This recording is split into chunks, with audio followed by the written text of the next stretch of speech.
పెళ్లి అంటే ప్రతి ఇంట్లో ఆనందం, ఆశలు, కలలు రెండు కుటుంబాలు కలిసే పండుగ. కానీ అదే పెళ్లి చివరి నిమిషంలో ఆగిపోతే ఆ ఆనందం ఒక్కసారిగా ఎలా విషాదంగా మారిపోతుందో కడపలో జరిగిన ఈ ఘటన చూస్తే అర్థమవుతుంది. అన్ని సిద్ధంగా ఉన్నాయి. కళ్యాణ మండపం అలంకరించబడింది. బంధువులు, స్నేహితులు పెద్ద ఎత్తున చేరుకున్నారు. పెళ్లి కూతురు కూడా అన్ని ఏర్పాట్లతో సిద్ధంగా ఉంది. ముహూర్తానికి కేవలం కొద్ది గంటల సమయం మాత్రమే ఉంది. అందరూ ఒకే ఆలోచనలో ఉన్నారు. ఇంకా కొద్దిసేపట్లో పెళ్లి జరగబోతుంది అని. కానీ అదే సమయంలో ఊహించని మలుపు తిరిగింది ఈ కథ. వరుడు కుటుంబం ఒక్కసారిగా అసంతృప్తి వ్యక్తం చేసింది. మండపంలో సరైన వసతులు లేవు అని అభ్యంతరం చెప్పింది. మొదట చిన్నగా మొదలైన మాట క్రమంగా పెద్ద వివాదంగా మారింది. వధువు తరపు వారు ఎంత బతిమాలినా, పరిస్థితి సర్ది చెప్పడానికి ఎంత ప్రయత్నించినా వరుడు కుటుంబం మాత్రం వెనక్కి తగ్గలేదు. మాటలు కఠినంగా మారాయి. వాతావరణం ఒక్కసారిగా టెన్షన్గా మారిపోయింది. ఇంతలో మేము మళ్ళీ వస్తాం అని చెప్పి వరుడు కుటుంబం అక్కడి నుంచి వెళ్ళిపోయింది. అక్కడ ఉన్న ప్రతి ఒక్కరూ ఆశ్చర్యపోయారు. కొంతసేపటికి తిరిగి వస్తారనుకున్నారు. ఎదురు చూశారు.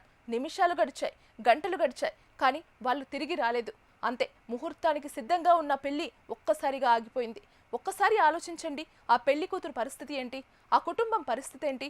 నెలల తరబడి చేసిన ఏర్పాట్లు, పిలిచిన బంధువులు, పెట్టిన ఖర్చులు అన్నీ ఒక్క క్షణంలో వృధా అయ్యాయి. అంతకంటే పెద్ద విషయం, వారి మనసు పగిలిపోయింది. ఈ ఘటన తర్వాత వధువు తరపు వారు పోలీసులను ఆశ్రయించారు.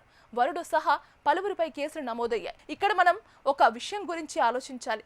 పెళ్లి అనేది కేవలం ఒక కార్యక్రమం కాదు, అది నమ్మకం మీద నిలబడే బంధం. ఒక్కసారి మాట ఇచ్చిన తర్వాత చివరి నిమిషంలో వెనక్కి తగ్గడం అది కేవలం ఒక నిర్ణయం కాదు, ఒక కుటుంబాన్ని తీవ్రంగా బాధించే చర్య. వసతులు లేవని చెప్పడం ఒక కారణం కావచ్చు, కానీ ఇలాంటి విషయాలు ముందే మాట్లాడుకొని నిర్ణయం తీసుకోవాల్సిందే. చివరి నిమిషంలో ఇలా వెళ్ళిపోవడం ఎంతవరకు సమంజసం?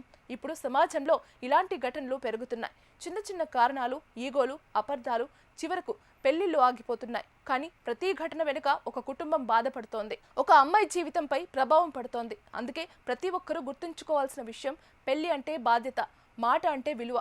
ఒక్కసారి నిర్ణయం తీసుకున్నాక దాన్ని నిలబెట్టుకోవడం కూడా అంతే ముఖ్యం. చివరిగా కడపలో జరిగిన ఈ ఘటన మనందరికీ ఒక హెచ్చరిక.